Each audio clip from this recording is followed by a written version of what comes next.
जय माता मशानी। मैं चंद्रा स्वामी आज फिर एक बार एक नए विषय के साथ आपके सामने उपस्थित हुआ हूँ और आशा करता हूँ कि आपको इस विषय से संबंधित जानकारी आपके जीवन में आपको मार्गदर्शन करेगी और बहुत सारी ऐसी समस्याएं हैं जिनके कारण आप असुविधा महसूस करते हैं या आपको पता ही नहीं चलता कि ये किस विषय संबंधित क्यों हो रही है, कैसे हो रही है, और हम अनावश्यक रूप से उस भ्रम में रहते हैं कि ये हमारे साथ किसी ने कोई कारस्तानी कर दी है या किसी ने हमारे साथ कोई षड्यंत्र करके हमें परेशान कर रहा है। लेकिन वास्तव में होता क्या है कि ऐसा कुछ नहीं होता और हम भ्रमित हो जाते हैं और अपने नाते रिश्तेदार भाई बंधुओं पर शक करने लग जाते हैं। क्योंकि क्या होता है कि हम कई बार बीमार होते हैं और बीमार होते हैं, हम डॉक्टर से इलाज करा रहे होते हैं और डॉक्टर की दवाई भी हम पर असर नहीं करती। क्यों नहीं करती? क्योंकि इसके बहुत से कारण होते हैं।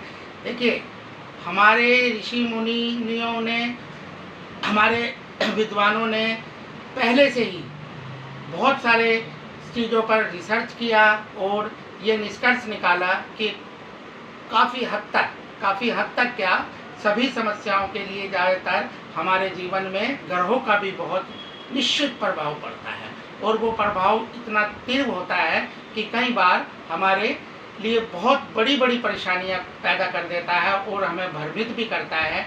जैसे कि देखिए, ग्रहों के विषय में पूरी तरह से बात करना तो एक दिन में संभव नहीं। मैं बीच बीच में अलग अलग विषय के तौर पे उनको लेता रहूँगा।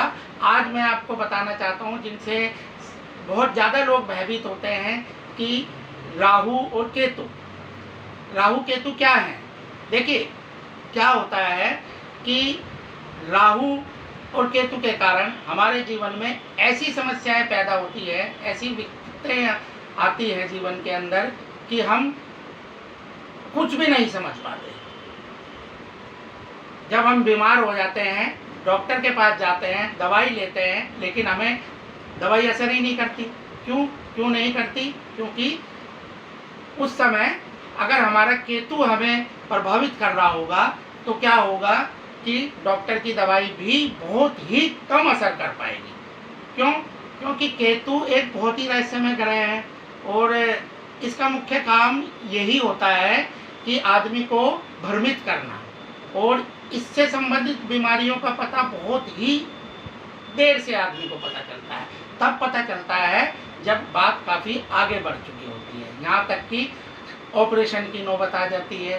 कई बार क्या होता है, केतु के कारण ऑपरेशन भी विफल हो जाते हैं या दोबारा शल्य चिकित्सा करनी पड़ती है। और अगर केतु बहुत ज़्यादा प्रभावित होगा तो क्या होगा कि हमें ऊपरी बाधा भी हमारे ऊपर अट्रैक्ट हो जाएगी, ऊपरी बाधा भी हमें प्रभावित करेगी। क्यों? क्योंकि केतु जो है वो बहुत छुप के कार्य करता है। और क्या होता है, अगर केतु हमारे शरीर पर असर डाल रहा है तो क्या होगा, हमारे शरीर पर फोड़े फुंसियाँ अनावश्यक रूप से निकल आती है, हमें एलर्जी हो जाएगी। हमें क्या होगा कि हमारा कोई भी घाव होगा शरीर पर, वो बहुत जल्दी नहीं भरेगा। और ऐसी बहुत सारी बीमारियां हैं ऊपरी असर की जो हमें बहुत तीव्र असर से प्रभावित करेगी। हमारा मानसिक स्थिति बिगड़ेगी और हम कोई दवाई असर नहीं करेगी, शरीर में दुर्बलता आ जाएगी। तो ये सब केतु के कारण होता है। और इसी तरह से राहु भी हमारे जीवन में इसी तरह से हमें प्रभावित करता है। क्योंकि राहु का क्या है कि बहुत ही रहस्यमय एक स्थिति है राहु की। और क्या होता है, राहु के कारण एक से एक दिक्कत आगे पीछे चलती है। जब राहु की स्थिति खराब हो जाती है तो क्या होता है कि आदमी की हमेशा दवाई ही चलती रहती है और उसे वैद्य, हकीम या डॉक्टर के पास हमेशा जाना ही पड़ता है, क्योंकि दवाई बहुत कम असर कर पाती है। ऐसा ही राहु के कारण होता है और हमें अनावश्यक रूप से बहुत सारे नुकसान होने शुरू हो जाते हैं। ऐसे नुकसान कि अचानक से एक्सीडेंट हो गया, अचानक से आर्थिक हानि हो गई, अचानक से घर में कोई ऐसी विपदा आन पड़ी, या घर में अगर राहु का प्रभाव बहुत तीव्र हुआ तो अचानक से आग लग गई, या कुछ ऐसी ऐसी समस्याएं जो हमें बहुत ही बुरी तरह से विचलित कर देती हैं। तो ये सब प्रभाव राहु के कारण होते हैं। और राहु के कारण कई बार क्या होता है ना कि हमारा ब्लड प्रेशर भी प्रभावित हो जाता है। तो राहु को हम कह सकते हैं कि ये ब्लड प्रेशर को भी हमारे स्थिर नहीं होने देता। कई बार ब्लड प्रेशर बहुत बढ़ जाएगा, कई बार बहुत घट जाएगा। तो देखिए क्या है राहु के लिए, एक तो मैं कुछ उपाय भी आपको बताऊंगा कि अगर ऐसा होता है तो आपको क्या करना चाहिए। राहु के लिए देखिए, एक तो अपने घर को हमेशा साफ सुथरा रखें, अपने मुख्य द्वार को रोज साफ करें, घर में जाले ना लगने दें, और दूसरों के दिए वस्त्र ना पहने, दूसरों की चीज़ों का इस्तेमाल ना करें, अपने जूते हमेशा साफ रखें, फटे पुराने मोजे ना पहने, है ना। और क्या करना है आपने, अगर राहु हमें प्रभावित कर रहा है तो अनाज लेना है आपने रोज, और कबूतरों को हमें किसी भी चौक चौराहे पे या अपने छत पर कहीं भी कबूतरों को दाना डालना है।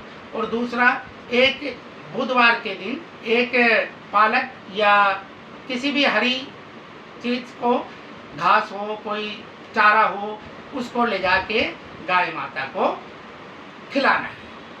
और दूसरा क्या करना है राहु से संबंधित के लिए कि एक मुट्ठी काले उड़द लेने हैं और अपने सर से ऊपर उल्टा उतार कर उसे अपने पीछे की तरफ फेंक देना है किसी चौराहे पर जाकर। और रोज जब भी हम घर से किसी शुभ काम के लिए निकले, अपनी जेब में 5 लौंग लेके निकले। 5 लौंग से क्या करना है आपने, 5 लौंगों को चारों दिशाओं में फेंकना है और एक लौंग को अपने सर से ऊपर घुमाकर आसमान की तरफ फेंक देना है। और जो भी आपका इष्ट है, जिसकी भी आप आराधना करते हैं, गुरु मंत्र से जैसे भी करते हैं, उसका आपने श्रवण करना है। और सुबह उठते ही रोज अपने हथेलियों को देखना है, सर्वप्रथम उन्हें चूमना है, और 3 बार अपने माता का नाम, 3 ही बार अपने पिता का नाम और अपने गुरु का नाम आपने लेना है। और अपने इष्ट की 5 मिनट आंख बंद करके आराधना करनी है कि हे प्रभु, आप मुझे आशीर्वाद दो कि मेरे जीवन में सब कुछ अच्छा हो, कुछ भी बुरा ना हो, और आप जो भी कर रहे हैं मेरे जीवन में बहुत अच्छा कर रहे हैं, मेरी उन्नति हो, और आज का दिन मैं जिस भी कार्य के लिए मैं लिख लूँ वो काम मेरे लिए शुभ हो। और इसीलिए इसी तरह से आप केतु के लिए भी मैं कुछ उपाय आपको बता रहा हूँ, आप उनको करें। तो क्या करना है केतु के लिए, एक तो आपने क्या करना है कि एक शीशा लेना है, शनिवार के दिन लो या शुक्रवार के दिन लो या बुधवार के दिन लो, एक शीशा लेना है और उस शीशे में अपना चेहरा देखना है। और उस शीशे को एक लाल वस्त्र में लपेट कर आपने संध्या, मतलब सूरज डूबने से पहले या तो बहते पानी में उसको छोड़ देना। ऐसा आपने लगातार 3 सप्ताह करना है, जिससे केतु का प्रभाव समाप्त हो जाए।